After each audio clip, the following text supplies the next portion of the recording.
நேபாளத்தின் காத்மண்டு திரிபுவன் சர்வதேச விமான நிலையத்தில் துருக்கி ஏர்லைன்ஸ் விமானம் தரையிறங்கும் போது அதன் வலது பின்பக்க டயர் வெடித்து தீப்பிடித்தது.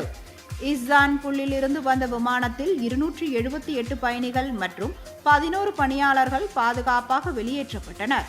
யாருக்கும் காயம் ஏற்படவில்லை. அனைவரும் பாதுகாப்பாக வெளியேற்றப்பட்டனர். தீ உடனடியாக அணைக்கப்பட்டது. இந்த சம்பவத்தால் விமான நிலையம் 1 மணி நேரம் மூடப்பட்டது. இதையடுத்து அந்த விமானம் பழுதுபார்க்கும் பகுதிக்கு கொண்டு செல்லப்பட்டு தரையிறக்கப்பட்டது.